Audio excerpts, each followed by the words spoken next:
ચેતનાની શિખર યાત્રા ભાગ 2, લેખક ડૉક્ટર પ્રણવ પંડ્યા, ઓડિયો 66। લાગ્યું કે આચાર્યશ્રી સ્વયં પણ તે સ્વરૂપમાં સમાઈ ગયા છે. તે સ્વરૂપ એક સાથે મધુર, દિવ્ય, આકર્ષણ, વિકરાળ, વિદ્રૂપ, ભયાનક, ભીષણ અને અલૌકિક બધું જ હતું. પછી લાગ્યું કે વિસ્તાર સમેટાઈ રહ્યો છે, સંકોચાતા લુપ્ત થઈ ગયો છે. અદૃશ્ય થતાં જ આચાર્યશ્રીએ જોયું કે ગુરુદેવ ઊભા છે. એમણે કપાળ અને માથાને આવરી લેતો તેમનો હાથ હઠાવી લીધો છે અને તેમણે જમણો પગ ખભા પર મૂકેલો છે. તે સ્થિતિમાં જ આચાર્યશ્રીએ કોણી સુધી હાથ જોડી ગુરુદેવને પ્રણામ કર્યા અને શાંત ભાવે બેસી ગયા. તેમની દ્રષ્ટિ માર્ગદર્શક સત્તા પર ચોંટેલી હતી. એમાં કોઈ પણ પ્રશ્ન, જિજ્ઞાસા કે પ્રતીક્ષાનો ભાવ ન હતો. ચહેરા પર તૃપ્તિ અને શાંતિનો ભાવ હતો. ગુરુદેવે કહ્યું, પરમ સત્તાએ તેની અનંત ભુજાઓથી સમસ્ત લોકોનું આલિંગન કર્યું છે. તેના લાખો હાથોથી તે તેમનું નિર્માણ, પોષણ અને સંહાર કરે છે. સૂર્ય અને ચંદ્રના જેવા તેમના નેત્રોના એક સાથે ભસ્મ કરી નાખતું તેજ અને દાહક તાપને શાંત કરતી સૌમ્ય શીતળતાની સાથે અગ્નિની પ્રચંડ જ્વાળાઓ જેવી તેમની જીવાઓને અંતરચક્ષુઓથી પ્રત્યક્ષ જોઈ શકાય છે. કલકલ વહેતા ઝરણાના મધુર સંગીત સાથે વેગવંતી નદીઓની ધારાઓની વિવિધ અભિવ્યક્તિઓ તે સત્તાના જ સ્ફુરલિંગ છે. આટલું કહી માર્ગદર્શક સત્તા મૌન થઈ ગઈ. આચાર્યશ્રીએ નતમસ્તક થઈને તેમના ચરણો તરફ જોયું, જાણે પૂછી રહ્યા હોય કે આ કૃપા સાથે શું આદેશ છે. માર્ગદર્શક સત્તાએ કહ્યું, સર્વશાસ્ત્રમય જે મંત્રએ તમારી ચેતનાને આ શિખર સુધી પહોંચાડી છે તેના માધ્યમથી આ વિરાટ પુરુષની આરાધના કરો. વિશ્વરૂપ પરમ સત્તાના રોમે રોમને આ અક્ષરોથી સજાવો. આચાર્યશ્રી તેમની માર્ગદર્શક સત્તા સામે ફરી નતમસ્તક થયા. આ તેમની આજ્ઞા શિરોધાર્ય કરવાનું પ્રતીક હતું. ગુરુદેવે ફરી કહ્યું, મહાકાલ ફરી એકવાર જરાજીર્ણ અને અનિચ્છનીયને નષ્ટ કરવાનો સંકેત કરી ચૂક્યા છે. એ ધ્વંસથી જે ખાલીપો સર્જાશે તેને ભરવા માટે સર્જનની દેવી ગૌરી તત્પર થઈ ગઈ છે. જાઓ અને જાગૃત આત્માઓને નિયંતાના આ આદેશની જાણ કરો.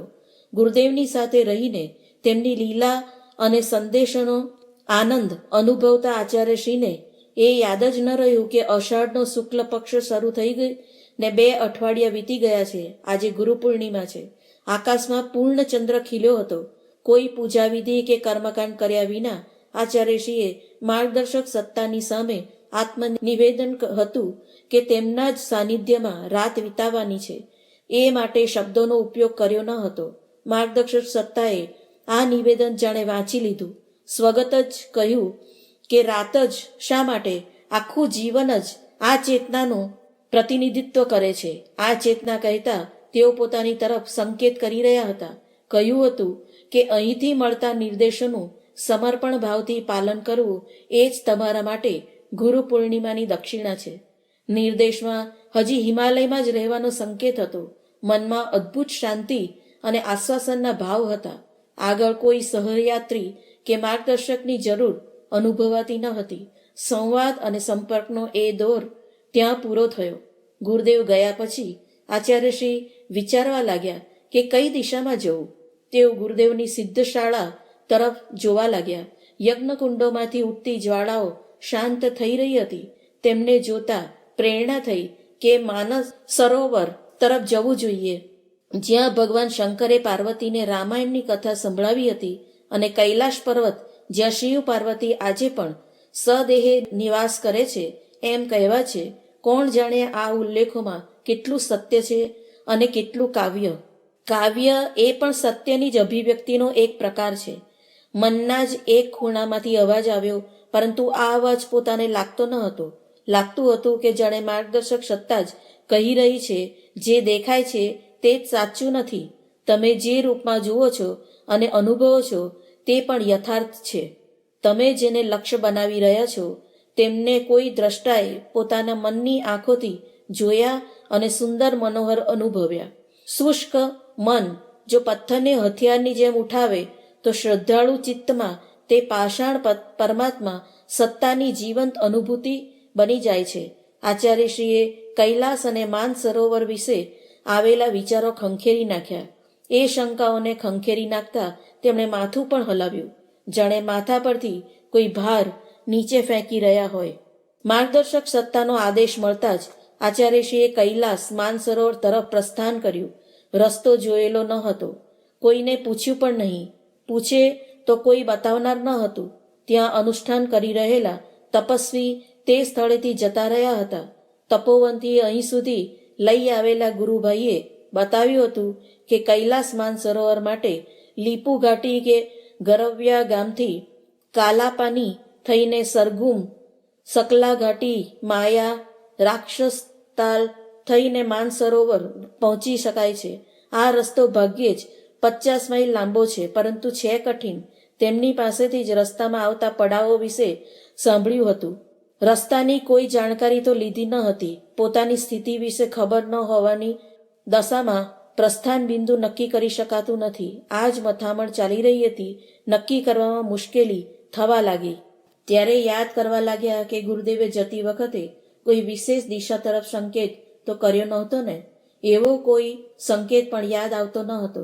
એમણે હવે આગળ કશું વધારે વિચાર્યા વિના જે તરફ ગુરુદેવ જતા દેખાયા હતા એ દિશામાં પગ ઉપાડ્યા. સંગચુમ, લીપુ ઘાટી અને તકલાકોટ થઈ રાક્ષસ તાલ તરફ આગળ વધી રહ્યા હતા. છતાં થોડે દૂર ચાલ્યા પછી લાગ્યું કે ભૂલા પડી ગયા છે. કોઈએ કહ્યું નહીં, પરંતુ મનમાં જ બોધ થયો. તેઓ તિબેટની સીમામાં પહોંચી ગયા હતા, પરંતુ કયા વિસ્તારમાં છે તેની ખબર પડતી ન હતી. થોડેક દૂર ચાલ્યા પછી એકલ દોકલ યુવાનો દેખાયા. આ વિસ્તારમાં પહોંચવા કે રહેવા માટે યુવાનો જેવી તાકાત જરૂરી છે. સામાન્ય નહીં, પરંતુ પ્રબળ સામર્થ. એમને પૂછ્યું કે માન સરોવર જવું છે, શું હું બરાબર જઈ રહ્યો છું? યુવાનોએ કહ્યું, આપ માન સરોવર તરફ જતા રસ્તાથી ભૂલા પડી ગયા છો. આ વિસ્તાર જુદો છે, પરંતુ ચિંતા ન કરો, આપ વધારે સરળતાથી કૈલાસ માનસરોવર પહોંચી જશો. યોગાશ્રમના સાધક આચાર્યશ્રી તે યુવાનોની વાતો અબૂધ ભાવે સાંભળી રહ્યા હતા, જાણે કશું સમજી ન શકતા હોય. તે યુવાનોએ કહ્યું કે આપ એક એવા વિસ્તારમાં આવી ગયા છો જ્યાં હર કોઈ પ્રવેશી શકતું નથી. આ વિસ્તારની વ્યવસ્થા સંભાળતા ઋષિ આત્માઓ જેમને આમંત્રિત કરે છે તેઓ જ અહીં સુધી પહોંચી શકે છે, બીજા કોઈ કદાપી નહીં. તે યુવાનો પણ એ જ વિસ્તારના નિવાસી હતા. તેમણે પોતાનો પરિચય જ્ઞાનગંજ યોગાશ્રમના સાધક રૂપે આપ્યો. જ્ઞાનગંજ યોગાશ્રમનો ઉલ્લેખ બીજા સ્થળોએ પણ આવ્યો છે. યોગ સાધનાના માર્ગે ઘણા આગળ વધી ચૂકેલા યતિઓ અનુસાર આ વિસ્તાર લોકોત્તર સાધના સ્થળ છે. અહીં રહેતી યોગી અને પરમહંસ સ્તરની ચેતના બીજા સાધકોની મદદ માટે તત્પર કહે છે. તેઓ સ્વયં પણ તપસાધનામાં વ્યસ્ત રહે છે. કહેવાય છે કે આ સિદ્ધ ભૂમિની સ્થાપના પ્રાચીન કાળમાં થઈ હતી, પરંતુ અવ્યવસ્થાના કારણે તે વચ્ચે બંધ પડી ગઈ હતી. મધ્યકાળમાં મહર્ષિ મહાતપાના શિષ્ય સ્વામી જ્ઞાનાનંદે આનો ઉદ્ધાર કર્યો. ત્યારથી અત્યાર સુધી સિદ્ધ યોગીઓ માટે આ ક્ષેત્ર તીર્થ જેવું બની ગયું છે. એ યુવાન સાધકો સાથે ચર્ચા કરતા કરતા આચાર્યશ્રી જ્ઞાનગંજ આશ્રમની સીમામાં પહોંચ્યા. એમણે જ બતાવ્યું કે મહર્ષિ મહાતપાની ઉંમર લગભગ 1500 વર્ષ છે. તેમને કોઈ પણ જાતની ભૌતિક કે શારીરિક જરૂરિયાતો હોતી નથી. તેઓ દિવ્ય દેહધારી છે અને ઈચ્છા માત્રથી કોઈ પણ સ્થળે કોઈ પણ જાતના અવરોધ વગર જઈ શકે છે. આશ્રમમાં રહેતા કેટલાક સાધકોની ઉંમર 100 વર્ષ કરતાં વધારે છે. માન સરોવર કૈલાસની યાત્રામાં 1 થી 1.5 મહિનાનો સમય લાગે છે. કોઈ પણ દિશાથી જાઓ, ઓછામાં ઓછા 450 માઇલ પગપાળા થોડા કે યાકની પીઠ પર યાત્રા કરવાની હોય છે. જે રસ્તે આચાર્યશ્રી માનસરોવર સુધી પહોંચી રહ્યા હતા તે નિર્ધારિત પંથ ન હતો. જમણે ડાબે તથા આગળ પાછળ જતા આ યાત્રા 2 મહિના કરતાં વધારે સમયમાં પૂરી થઈ. આ અવધિ ગોમુખ અને નંદનવન થઈને કપાલગામ, સિદ્ધાશ્રમ, જ્ઞાનગંજ વગેરે ગુપ્ત વસ્તીઓની યાત્રા કરતાં પૂરી થઈ હતી. ક્યારેક કોઈ પડાવ પર સાથી મળી ગયો અને ક્યારેક ન પણ મળ્યો. એકલાએ યાત્રા કરી. સરોવર શિવની આંખો. જ્ઞાનગંજથી નીકળી ને આચાર્યશ્રીને લગભગ 40 માઇલ ચાલવું પડ્યું હશે. એમને દૂર મેદાનમાં ઉતરતા પક્ષી દેખાયા. પછી વિવિધ પ્રકારના ન હતા. નજીક જતા ખબર પડી કે સફેદ રંગના આ પક્ષી હંસ છે. ત્યાં બતાવનાર કોઈ ન હતું, માત્ર અનુમાન લગાવી શકાતું હતું. ટેકરો ઉતરતા મનુષ્યના નેત્ર સમાન એક વિશાળ સરોવર, આંખોની આસપાસ પાપણો, કોરો અને લમણા સુધી જેવી રેખાઓ ફેલાયેલી હોય છે તેવી જ શાખાઓ સરોવરની આસપાસ ફેલાયેલી હતી. પહાડી પરથી ઉતરતી વખતે તળાવ સ્પષ્ટ રૂપે આંખ જેવું લાગતું હતું. આ સરોવરનું નામ રાક્ષસતાલ. તેના આકાર, પ્રકાર અને પહેલા મળેલ વર્ણનથી આચાર્યશ્રીએ અનુમાન લગાવ્યું કે આ તળાવ વિશે જ શાસ્ત્રોએ શિવનું નેત્ર હોવાની વાત કહી છે તથા રાક્ષસ રાજ રાવણે અહીં ઊભા રહીને ભગવાન શંકરની આરાધના કરી હતી. સરોવરની ભુજાઓ ચારે તરફ વાંકી ચૂકી થઈને પહાડીઓ વચ્ચે ફેલાયેલી છે. સરોવરના તટ પર આચાર્યશ્રી થોડીક પળ શાંત બેસી રહ્યા. તેઓ બેઠા બેઠા તેમના મનઃક્ષેત્રમાં આ આખી પર્વતમાળાનું ચિત્ર ખેંચવા લાગ્યા. રાક્ષસ તલની બીજી તરફ માનસ સરોવર છે. વચ્ચે એક પહાડી છે. પહાડીઓની હારમાળાનું ચિત્ર આંખો સામે સ્પષ્ટ તરી રહ્યું છે. ધ્યાનની અવસ્થામાં ચેતના ઉપર ઉઠતી જાય છે. ઊંચાઈથી દ્રશ્ય દેખાય છે કે જાણે તે પર્વતમાળા જેવી વિરાટ મુખાકૃતિમાં નાસિકાની જેમ આવેલું છે. રાક્ષસતાલ અને માન સરોવર તે નાસિકાની બંને બાજુ આવેલ છે. બે આંખો છે અને ઉપર ઉઠતા લાગ્યું કે હિમાલયની પર્વતમાળા શુભ્ર વસ્ત્ર લપેટેલ શિવનું મુખારવિંદ છે.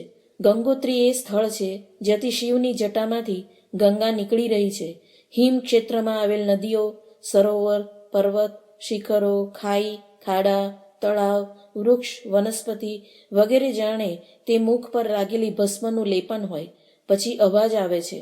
અંદરથી લાગ્યું કે ગુરુદેવ બોલી રહ્યા છે. શીલા પર આસન જમાવી બેઠેલા આચાર્યશ્રી તેમની પાપણો ખોલે છે અને જુએ છે કે સમય રાક્ષસ તાલ છે. હવે આ સ્થળો વિશે કોઈએ કશું બતાવવાની જરૂર ન હતી. થોડીક પળો ધ્યાનમાં ડૂબી રહ્યા બાદ આચાર્યશ્રી સહજ સ્થિતિમાં આવ્યા. રાક્ષસ તાલના કિનારે ચાલતા એમણે માન સરોવરની દિશા પકડી. માન સરોવરનું જળ અત્યંત સ્વચ્છ અને ભૂરી આભાવાળું હતું. સ્વચ્છ હોવાના કારણે જ તે ભૂરું દેખાય છે. ભૂરું આકાશની છાયાના કારણે જ જાણે આવો રંગ છે. રાક્ષસ તાલની આસપાસ અપૂર્વ શાંતિ હતી. માન સરોવરમાં જાણે જિંદગીની ચહલપહલ હતી. ત્યાં પક્ષી વધારે ન હતા, પરંતુ હંસ ઘણા હતા. તેમની પાંખોના ફફડાટથી ક્યારેક શાંતિનો ભંગ થતો હતો. હંસ બે પ્રકારના છે, સામાન્ય અને રાજહંસ. માટી જેવા સફેદ રંગના અને બદામી રંગના સામાન્ય હંસ વધુ સંખ્યામાં હતા. બતક જેવી ચાંચ અને પાતળું પેટ. કદાચ આ બનાવટના કારણે તેઓ ખૂબ ઊંચી ઉડી શકે છે. રાજહંસ ઉજ્જવળ ધવલ રંગના હતા. ગાયત્રીના વાહન રૂપે જે પ્રકારના હંસની કલ્પના કરવામાં આવી છે તે અહીં સાકાર દેખાતી હતી. માનસરોવરના કિનારે ચાલતા ચાલતા કેટલાય વિચારો આવ્યા. સાંભળ્યું હતું કે માનસરોવરમાં મોતી છે અને હંસ એ મોતી જ ખાય છે. આ માનસરોવરની પાસે જ કૈલાસ પર્વત પર ભગવાન શિવ આરાધના કરે છે. અહીંનું જળ રાક્ષસ તાલમાં જાય છે. આ જળમાંથી સરયુ અને બ્રહ્મપુત્રા નદીઓ નીકળે છે. વાંચેલા આ વર્ણનો યાદ આવ્યા અને એક ઝોકાની જેમ નીકળી પણ ગયા. જોયું કે માનસરોવરને કિનારે મોતીઓનું કોઈ ચિહ્ન નથી. હંસ માનસરોવરમાંથી પોતાનું ભોજન ચણી રહ્યા છે. કદાચ માછલી કે કોઈ વનસ્પતિ, તેની ચોક્કસ ખબર પડી નહીં. એમ જ ચાલતા ચાલતા આચાર્યશ્રીએ એ વર્ણનોનું પોતે જ સમાધાન કર્યું કે તે સાચું ન હોય તો પણ એક સત્ય સ્પષ્ટ છે. સત્ય એ કે નિર્મળ ચેતના શુદ્ધ અને સત્યને જ ગ્રહણ કરે છે, બાકી બધાને નકારી કાઢે છે.